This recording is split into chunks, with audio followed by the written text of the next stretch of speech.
Yes. Yes. Hey everybody, we're going to do something a little different this week. It's a little different because it's actually not different at all. It's actually something that's already been done before. Specifically, something that we've done before. Yeah, so I for any longtime listeners, you may remember that we had an interview back during our first year doing the podcast with the Honorable Paul Hellyer, who is the former Defense Minister of Canada. He's the highest ranking government official to ever come out on the topic of UFOs. And we had him on shortly after he finished his newest book at the time. I don't believe he's written a book since, but he wrote this book called Money Mafia. And it's all about financial corruption and politics, and this cabal rules the world through finance. But we had him on to talk about that. We talked a little bit about UFOs, and the episode kind of flew under the radar. And it's kind of weird when it was during our first year doing the show, and he was always at the top of our list of people we wanted to get on, like our dream list when we first started and talked about potential guests. He was always right at the top, and the fact that we got him during the first year was huge for us. But during that first year, we didn't really have a big fan base yet. We were still growing, kind of coming into our own. And anyone who's gone back, any new listeners that have gone back and listened to the old episodes, or some of the old episodes, I think you'll realize how far we've come. But this is an old episode. Like I said, we were a bit, I guess, starstruck, for lack of a better term, maybe. And we weren't our typical selves, but we really like Paul Hellyer a lot, and we really wanted to share this episode with new listeners. So kind of just as a special, I guess, we're putting this episode out again this week. We are doing a re-release, and we hope you guys don't crucify us for it. We'll be back with more non-repeat content next week. And next week's a good show. I'm not going to ruin it for you, but there's definitely three-titted aliens. So stay tuned. Hi, everybody. This is Mike. And this is Mateo. Hi, Mateo. How are you today? Doing well, man. How are you? I'm doing fine. Thank you very much. I appreciate you asking. I appreciate that you appreciate me asking. Nice. All right, enough f***ery. We got Paul Hellyer on the show today. And for you guys that don't know, he's the f***ing man. For real though, for you guys that don't know, he's a former, Minister of Defense for Canada. He was the Minister of Transport at one point, and he also held a position that's now called the Deputy Prime Minister, but it wasn't when he held it. I think it was a senior member of Parliament or something like that. But he got a long political career. He's written about 1 million books, and he is also one of the highest ranking members of government to ever come out in favor of UFO disclosure. So it's a pretty big deal. Yeah, we'll put some links of his YouTube videos, just speaking conventions and stuff that he's done. He'll blow your guys' mind. Yeah, he just came out with a book. It's called Money Mafia, A World in Crisis. And it's basically about the corrupt banking policies that are running the world, and the New World Order and all that scary stuff. Shadow governments. Yeah. Reverse engineering, alien technology. Nazis. Everything. But yes, it's the root of evil. It is. What is? Damn the man. Damn the man. Yeah, but it was a great honor to sit down with him, and we hope you guys enjoy it as much as we did. Yeah, so hopefully you guys like it, and there's a lot of information, so maybe take notes or buy the book and get a highlighter or something.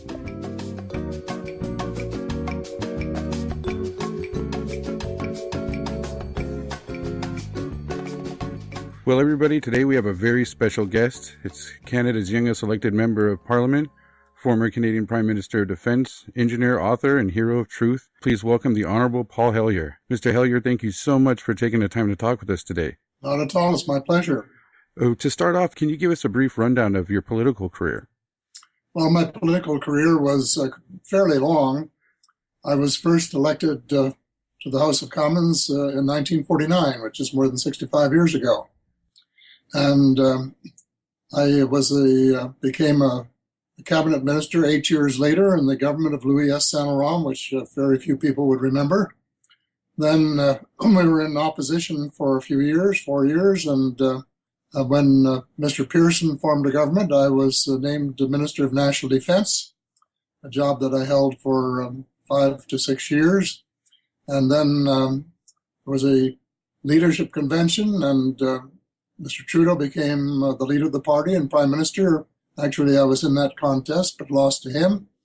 And I was Minister of Transport at that time, and also given the function of being in charge of housing and urban development. And so I was with him for about a year and a half as the senior minister, the job that was later called Deputy Prime Minister.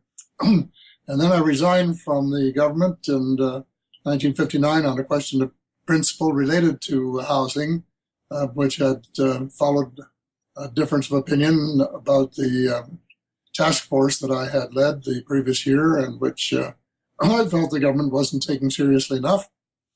And so I had another, I guess, about 4 years, 3 years in the House of Commons, and then resigned. And, well, I was defeated, I should say, in 1974, and went into the press gallery and wrote a syndicated column for 10 years, and later started a party called the Canadian Action Party, which was dedicated to monetary reform, because my principal concern for the last 65 years has been a banking system which is, well, let me put it bluntly, rotten to the core, which produces depressions like the one that I grew up in the 1930s, with people walking the streets and riding the rail cars, and not enough money for food or shelter, in many cases, thousands of them. And then I spent a couple of years in the armed forces, and then went directly from there into politics, and the rest is all history. That's awesome. Very distinguished career. Every time I read about your career, I wish you were the president of my country. Well, you're not the first person to say that, but unfortunately, your constitution prevents that from happening. Yeah, that's terrible. No, you kind of get into a lot of the corrupt banking in your new book, which is Money Mafia, A World in Crisis. And could you kind of go into that a little bit more? And I remember you got into things like Operation Paperclip and what you called the three evil sisters. Yeah, well, let me start with the money thing. The whole monetary system, the banking system, is one giant Ponzi scheme. And if you're giving me a few minutes, I'll go back to. You have to draw a line somewhere to start, and I'll start with the formation of the Bank of England about 300 years ago. King William was short of money from fighting a war with France, and so he had no credit, and he persuaded Parliament to let him incorporate a bank, the Bank of England. And the rich people subscribed £1,200,000 of gold and silver, and lent it all to the king at 8%, which is a pretty good interest rate for a government-guaranteed loan. So to show his appreciation to the shareholders, he said, now you can print, print, £1,200,000 of banknotes and lend them to your friends at high interest rates. So in effect, he said, you can lend the same money twice, once to the government and once to the people, and collect interest from each. So net result, lending the same money to two different people and collecting interest from each. Well, over the years, that ratio, which we call 2 to 1, has become much more generous for the banks. They're very good at working for themselves. And in the early years of the 20th century in the United States, the federally chartered banks had to have a gold reserve of 25%, which meant that they could lend the same money 4 times. In Canada, when I was young, the banks had to have a cash reserve of 8%, which meant they could lend the same money 12 and a half times. Well, fast forward to Milton Friedman and his ideas in the 70s, and in effect, a deregulation of the banking system. And that ratio went up to 20 to 1. So under the rules in my country today, and very similar in your country, banks can lend the same money to 20 different individuals or governments and collect interest from all 20. Now, this is where the reason I picked the Money Mafia as an example. We have in Montreal, our large city, in Quebec, an inquiry going on about contracts, city contracts, where allegedly the Sicilian Mafia was scooping off 2 or 2.5% of every contract. So the taxpayers were paying that extra 2.5%. With the Money Mafia, they're skimming off 95% off the top. So all they have to do is invest $5 to get 20 back. Wow. The rest is all them. The 95% is all skimmed off the top, and that's the reason I say it's a Ponzi scheme. So you take an example that I often use of the students. Let's say you're a student, and by the time you get out of college, you have to borrow $50,000 to complete your course. The banks only invested $2,500 of what I call blood, sweat, and tears money in order to create out of thin air the $50,000 that they lent you. And yet you have to give back $50,000 in blood, sweat, and tears money, and that means money that you go out and earn and work hard for, whether it's in the fields or working in industry or whatever it is, plus interest. So not only do they get their capital back 20 times, but they get interest on the whole thing. Now, if that isn't grand larceny, I don't know what it is. But what it does, of course, it makes really debt slaves of most of the people. And with a few people really in charge of the banking industry worldwide, the top chiefs, they bring in, when you multiply their capital by 20 times over and over and over again, huge, almost unbelievable fortunes, some of them going into the trillion-dollar level. Wow. So it's a racket, and not only that, they have a monopoly. And this is not the way it's supposed to work, but they have a monopoly on creating money. And so we have no alternative but to go to them and borrow and, in effect, let them create this money that we have to pay back 20 times and pay interest on it. So it is a thoroughly rotten system. And the reason I know that there's an alternative is because I was a child of the Depression, and in 1938 in Canada, there were no jobs, none. And in 1939, the war came along, and all of a sudden, everyone was working either in the armed forces or building factories or building munitions. And you say, well, where did the government get the money? Well, the answer is the Bank of Canada printed it for them. The government would hand the Bank of Canada a bond, and the Bank of Canada would print the money to buy it with. The government would spend that money that was deposited into their accounts back into the economy to pay the armed forces, the members of the armed forces, and to pay for the factories and munitions and so on. And that system not only got us out of the Great Depression and helped finance World War II, but it was used after that for many years until 1974. It was used to help finance the St. Lawrence Seaway and the Trans-Canada Highway and our great new airport terminals, and help lay the foundation for one of the best social security systems in the world. So, in effect, during that period, the money creation, I left something out that was important. The government paid the Bank of Canada interest on the bonds, but then the Bank of Canada, because we owned it, gave the interest back to the government as dividends, with only the cost of administration deducted. So in effect, the government was getting zero cost money all those years. And you can say, and it's true, that the money creation function was shared between the government of Canada and the private banks, because when the money they spent to pay the armed forces and to buy the other things went out into circulation, it wound up in the private banks, where they used it as the base, the 8% at that time, to allow them to make loans for building factories and for people to buy war bonds and so on. So this system worked beautifully. And I am stating absolutely there is no solution to the present dilemma. There is no adequate, decent solution except for the governments of the world to print part, at least, of the money that goes into circulation every year. Print, create, manufacture, it doesn't matter. It's all the same thing, the same result.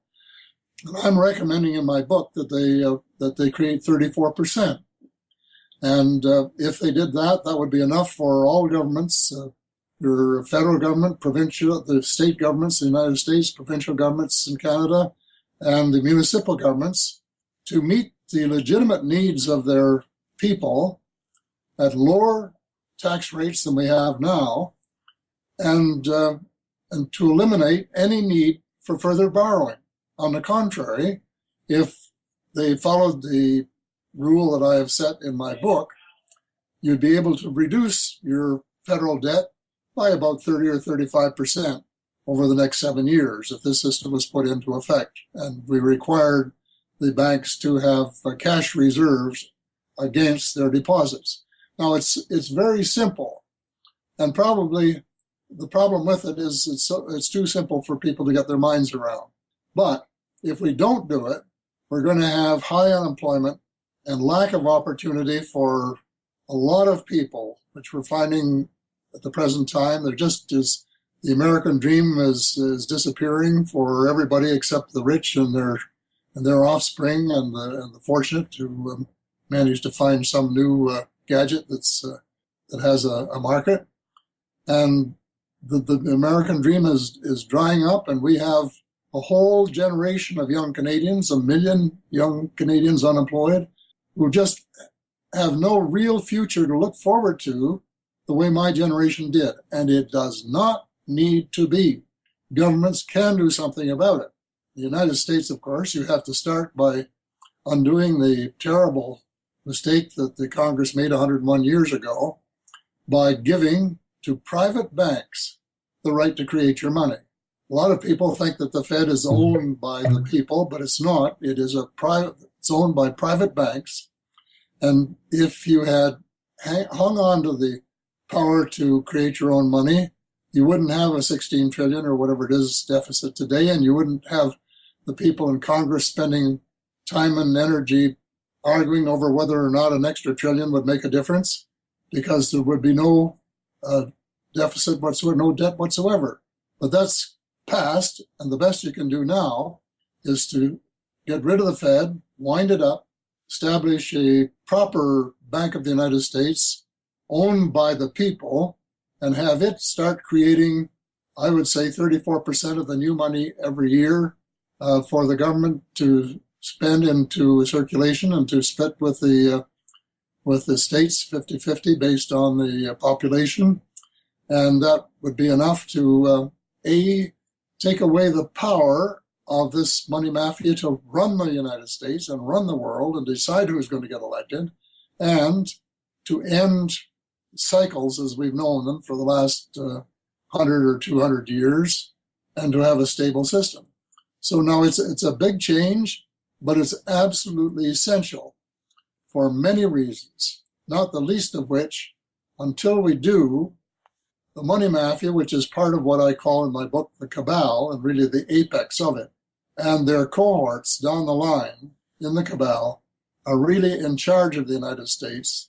And the Congress is not in charge, the president is not in charge, and until you start with that change at the banking level, you're not going to be able to recapture the United States for the American people. So that's quite a long explanation, and there may be some side questions you have, but it is the most urgent problem in the world at the moment.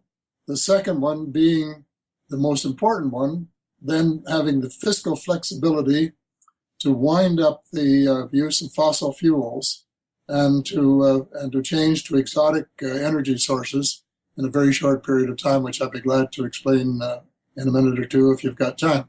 Sure. I'd love to hear more about that. Well, if the way the thing is going, first of all, you mentioned that the Operation Paperclip. Right. We'll go in that direction for a minute or two, and then we'll come back to the global warming. Perfect. Operation Paperclip involved bringing in Nazi scientists at the end of the war, and they were presumably to help defeat the Japanese, and probably to be in store to fight the Cold War with the Russians. President Truman said that no one with a Nazi connection would be admitted to the United States, but that isn't the way it turned out.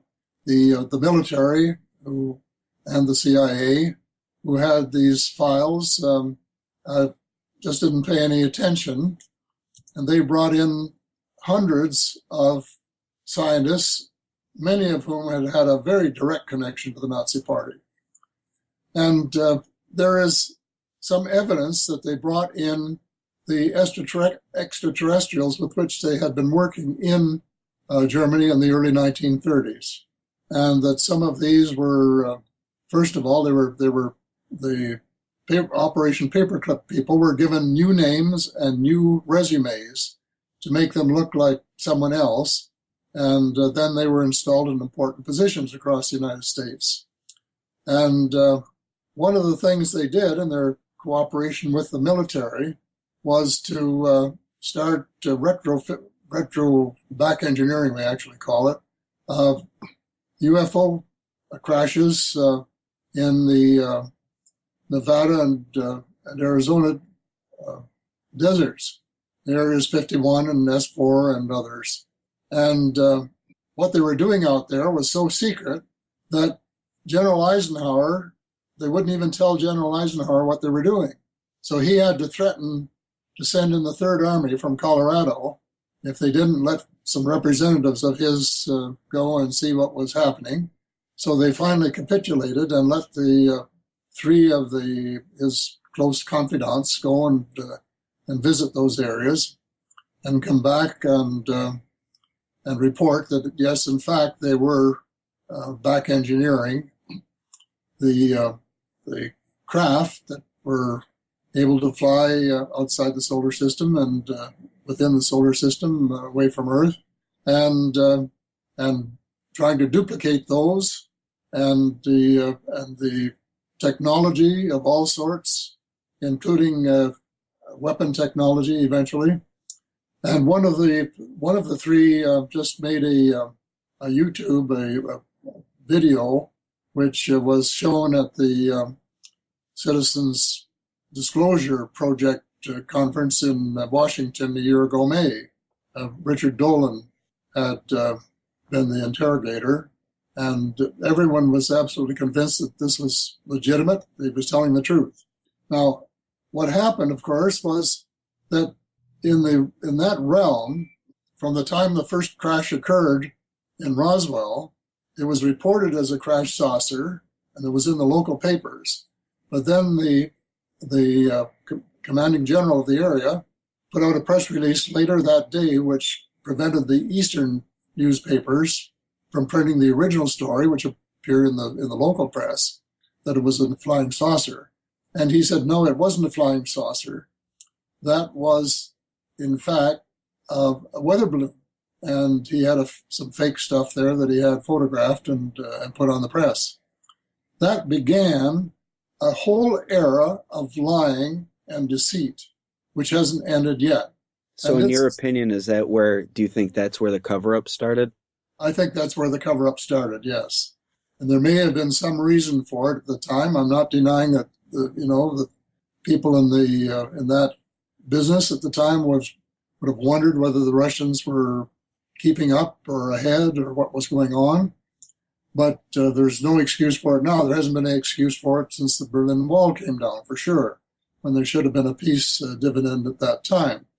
But what happened was that over a course of the years, the people who have been doing that and the Money Mafia, the banking cartel, the oil cartel, the multinational corporations, huge chunks of the CIA, the FBI, and the NSA, and the military have all sort of gotten together in what I call the cabal.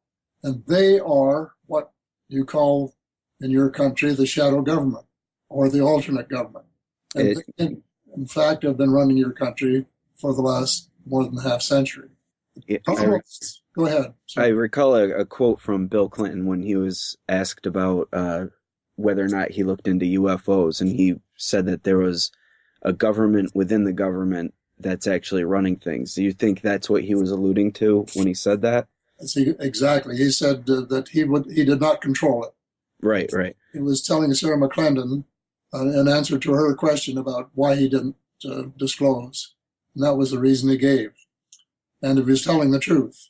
And there was earlier than that, a senator from Hawaii who painted the picture as it actually existed. And then finally the cabal got to him and he sort of changed the story later on. But he painted an exact picture of this alternate government that had its own source of funds, its own Army, Navy, and Air Force, and its own intelligence services. It's really quite a huge operation. And what they have been planning, and this began with, I guess, with what you mentioned, one of the three sisters that I mentioned in the book, the Bilderbergers, the Council on Foreign Relations, and the Trilateral Commission. And the oldest of those is the Council on Foreign Relations. And they were planning a new empire even before World War II was over, if you can imagine.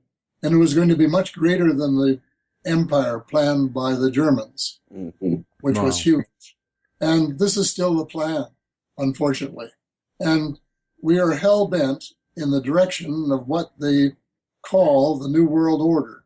But the New World Order, which just happens to be the same name that they had in Germany for what they were doing in the 1930s, the New World Order is intended to be a totalitarian government, a fascist government of the world. And that is the end game. And the plan, in order to achieve it, is through both monetary means of breaking countries, putting them in trouble, as they're doing with Greece at the present time, and military if necessary. And so you have all these series of wars which are all interconnected. They're all set up in order to provide grist for the mill for the American military-industrial complex that General Eisenhower warned us about, but which nobody paid any attention to and still are not paying any attention to. So this is going on, and I guess if you really want to be concerned, this plan does not exclude the use of nuclear and thermonuclear weapons. And the United States has not renounced first strike, which, only psychopaths could even contemplate that. Yeah. Because you're likely to destroy the world. Yep. And this is my fear.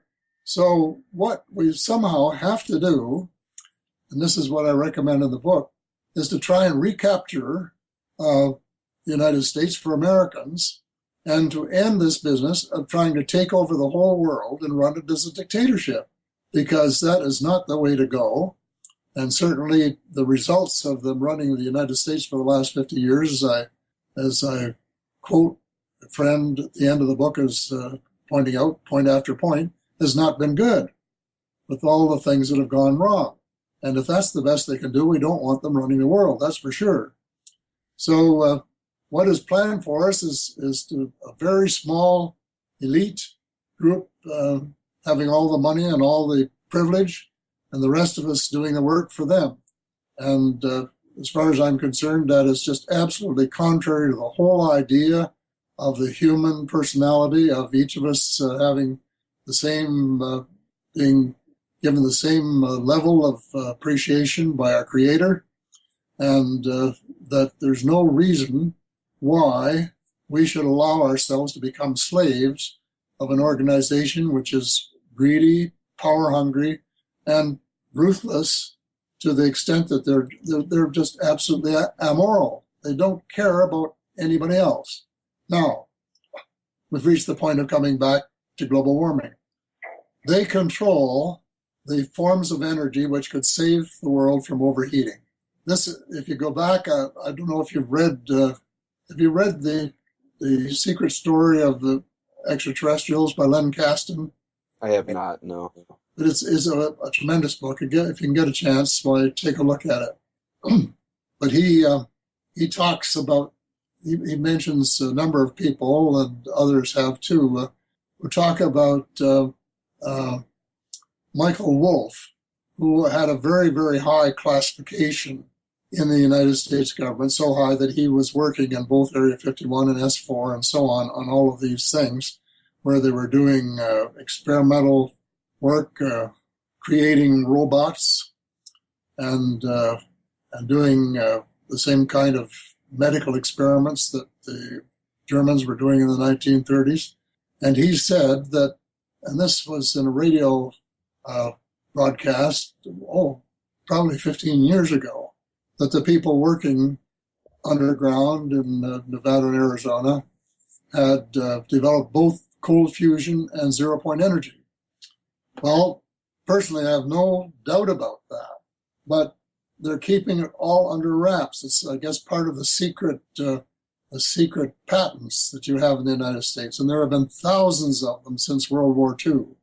And I've heard stories of people who created their own free energy devices, and they'll have government agents come in and swoop it up and won't allow them to mass produce it because it would infringe on already existing patents that they're just sitting on.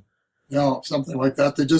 They take the stuff, they trash the experiments, they burn the papers, they take them away, and they do everything possible to intimidate and discourage any further experiments in these areas.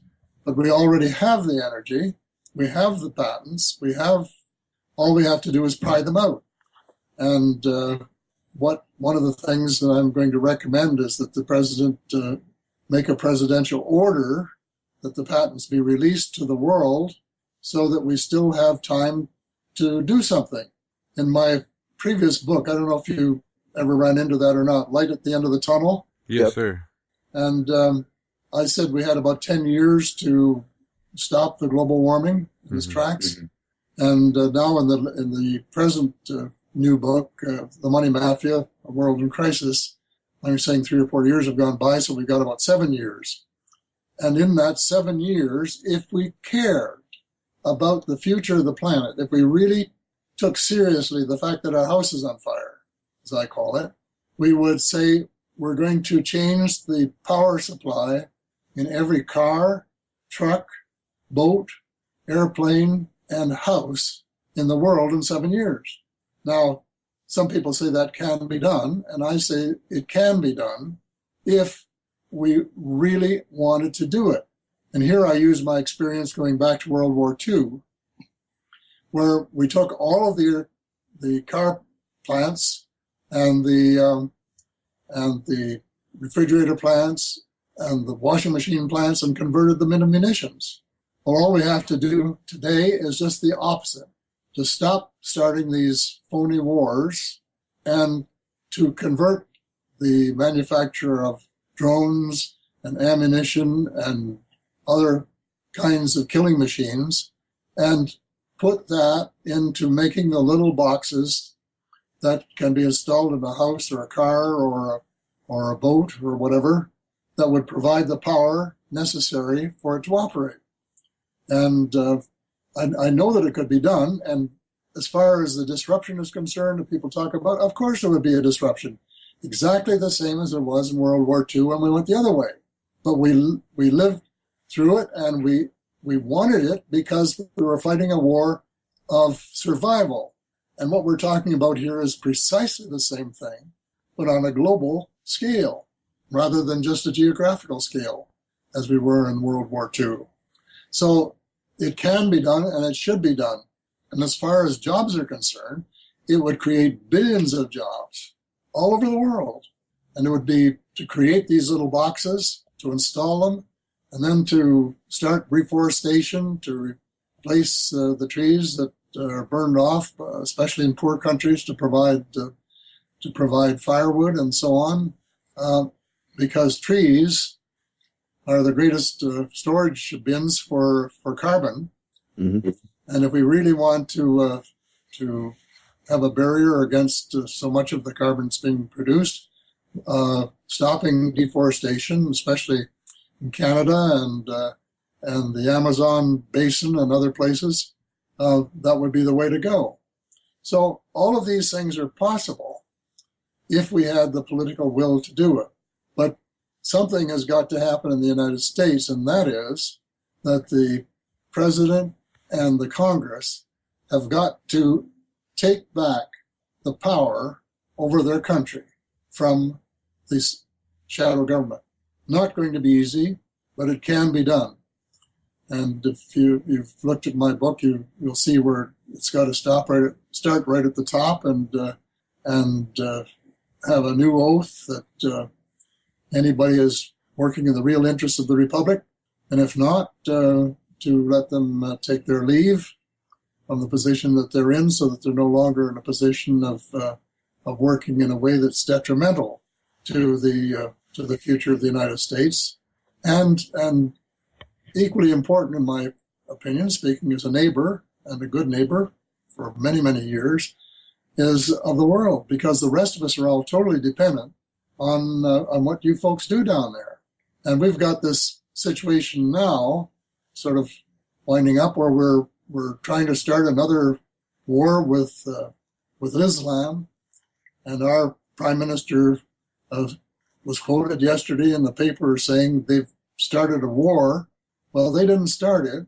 It was started a way back to fulfill a plan that came out of the Pentagon.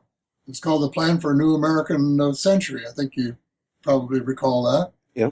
Although very few people in the United States have ever heard of it. And they really should have taken a close look at what it was about. But it was really a plan to build this new empire. And they said it was so far-reaching that, in effect, it would be hard to get it going if they didn't have some incident comparable to Pearl Harbor. Well, in 2011, they got that incident. And as I'm sure you know, and one almost starts to cry when they think of this, the American people not being responsible directly, but there were the top officials in the United States knew that incident was going to take place and did nothing to stop it. Yeah. And it at the same time, it was portrayed to be a couple of airplanes driven by Arab pilots who really didn't know what they were doing. Mm-hmm.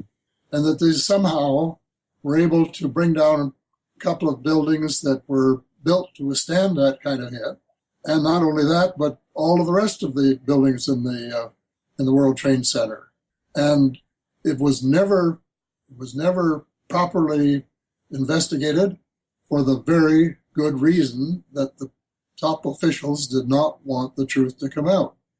But the consequences were to divide the world, both geographically and on a basis of religion, which was part of, I guess, the plan of the military-industrial complex, to give them an excuse to start this new war against terror and to keep it going so that it would never end. So they'd have this reason to keep spending more and more of the taxpayers' money on a war which should never have happened, which could have been avoided, and which can never end by military means. Absolutely impossible. Because what you're talking about are ideologies. And you can't kill an ideology by shooting it. It just doesn't work. It's like shooting at the air. Yeah. And so the whole present situation in the world has to be reviewed, and the policies of the last 50 years reversed, and we have to start a new paradigm for the world before we destroy the human race totally. And we're going to have to start cooperating. Instead of saying, well, we're going to take Russia and China on for size, saying we're going to cooperate with Russia and China and everyone else to build a world where everybody has a dream and where every child would be able to expect enough food to eat, clean water to drink, a shirt to put on his or her back, and enough education to know what they might contribute to the planet, and enough health care to keep alive in order to do it. And this is the kind of world that we should be creating, one of justice, where some people don't have actually hundreds of billions or billions, even a billion. You don't need $1 billion to live on. No, not at all. And I was listening to a forecast this year's forecast of yesterday for Canadian stock market and so on, the world stock markets, and they were talking about the CEOs of the Fortune 500 and the small cottages that they all build for several $1 million apiece, and then they talked about this disparity of income, which is the direct result of globalization. But then no one yet has come up with the solution, which is really getting rid of the money mafia and starting getting governments in the position of using government-created money to give tax breaks to the poor and to do all of the things that are necessary to have fairness and a little justice in the world, where everybody has a little chance for a decent life. So this is a paradigm shift that we have to make, and for good, not just for temporary. No more wars, because we've been trying them for thousands of years, and they don't work, and they're temporary things, and they never accomplish what they are intended to accomplish. They change the balance of power for a little while, and some people are in and others are out, but they're never forever. You look at the empires that have crumbled and disappeared, the Roman Empire, the British Empire, it goes on, and the same thing will ultimately happen to the American Empire if they persist. So the time to change the world paradigm is now, and unfortunately it has to start in the United States, and because really the United States is most directly responsible for creating the situation which exists in the world today, and for creating a system where a lot of your civil rights have been taken away and have to be restored, and habeas corpus is gone after so many hundreds of years of being a protection for the average citizen, and so on. And so this is really the challenge of the new year, and it's a year that I mentioned in my book as one when something has got to begin to happen. It was forecast by some extraterrestrials that 2014 had to begin. And things did start to change at the end of the year. People are starting to do things, and there's starting to be a bit more disclosure. And now we have to pick up on that. It doesn't have to all happen in 1 year, but it has to start. And it should start right away, carry on where we began at the end of 2014. There should be disclosure. People should know what's going on. And the people who have been running the world in a way where they're quite prepared to let it go up in flames because they're taken care of and they don't really care about the rest of the people in the world. They should have their power limited, and the people should really be taken into consideration again. And some people say, well, that's impossible. I said, nothing is impossible, or I wouldn't get out of bed in the morning. And I mean that more or less literally. Except, not quite literally, but almost. And so if people say, well, this is a formidable thing you're talking about. It's the biggest concentration of power that the world has ever known. Right. And they've got the money, but we've got the numbers. And if enough people would read the Money Mafia, and not only read it, but then act on it, act on all of the things listed at the end that have to be done, in my opinion, in order to turn the situation around, then there would actually be hope that the United States could be recaptured for Americans, and that the rest of the world would benefit as we switch from a paradigm of constant, perpetual war and misery and displacement of people to one where we're all getting together and holding hands and saying we're going to build a paradise on earth as best we can, and it's going to be a peaceful one, a just one, and it's going to be one that's sustainable and that we can look forward to with confidence for decades and centuries to come. So that's where we are at the end of 1 year and the beginning of 2015. Oh, here's to hoping. I hope people check your book out and really read it and study what's in your book as well after they finish reading it. Like you said, continue and learn about what you're talking about. Yeah, it's a big jump, but people either have to do it or give up. Yeah. And that's the where we are. Well, I know we're getting close to our time limit here, sir. We want to thank you so much for spending this time with us. We're both flattered that you came on. You're a hero to us. Well, it's been my pleasure, and you've been very kind to me to let me sort of give my New Year's sermon. All right. It's our pleasure. But I really appreciate the opportunity, and thank you for giving it to me. And I really hope and pray that things will change this year.